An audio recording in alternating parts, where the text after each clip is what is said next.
சீரியல்களின் full எபிசோடுகளை Sun டிவியில் ஒளிபரப்பான உடனே எக்ஸ்க்ளூசிவாக சன் நெக்ஸ்டில் மட்டும் ஃப்ரீயா பாருங்கள்.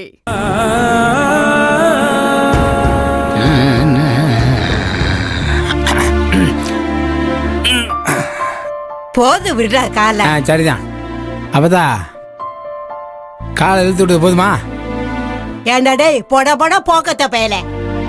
இந்த கால வலி இருக்கு, அந்த கால போய் தேய்க்கிறியடா. எந்த காலம் தானே, அந்த காலம் நாளைக்கு வலிக்கும்ல, அதனால இப்பயே தேய்ச்சி விட்டேன். ஆமா, நாளைக்கு வலிக்குமா? இன்னைக்கு வலிய பாடுறானா, நாளைக்கு தேய்க்கிறானா? ஓஹோ, தேய்டா இந்த கால. அவன் என்னைக்கு நம்ம சொன்ன வேலையை செஞ்சிருக்கான் தா. எப்பவும் சாப்பிடுறதே யோசனை. என்ன மாப்பிள்ள இவ்வளவு நேரம் எங்க போயிருந்தீங்க? டவுன்ல ஒருத்தர் பார்க்க வேண்டியது போய் பார்த்து. இன்னும் சாப்பிடலையா? போய் சாப்பிடுங்க. நீங்க சாப்பிட்டீங்களா?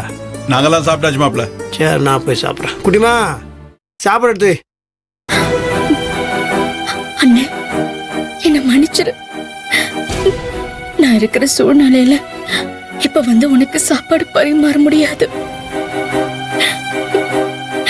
என்னோட காயத்தை நீ பார்த்தன்னா நீ எப்படி துடிச்சு போவேன்னு எனக்கு தெரியும். நீ எப்படி அலறி தவிப்பன்னு எனக்கு தெரியும். என் காயம் ஆறி போன பின்னாடியும் நீ அதை நினைச்சே கவலைப்பட்டுக்கிட்டு இருப்ப. சாப்பிட கூட மாட்ட. இந்த காயம் சரியாகிற வரைக்கும் நீ என்ன பாத்திர கூடாதுன்னு. ஏப்பத்தா எனக்கு தூக்கம் வருது, உன்னை தேய்ச்சது போதுமா? என்ன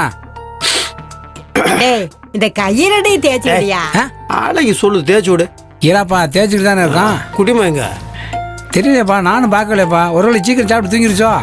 தூங்குமா? நான் வராம தூங்க வாய்ப்பே இல்லையா?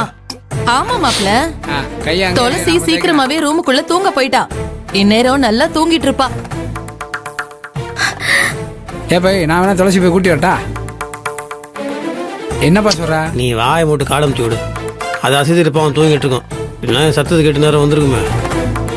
சரி, நான் போய் படுக்கிறேன். பொன்னி, என்னடி பாத்துக்கிட்டே நிக்கிற? மாப்பிள்ளைய கூட்டிட்டு போய் சாப்பாடு போடுப்போ. வாங்க சாப்பிடலாம்.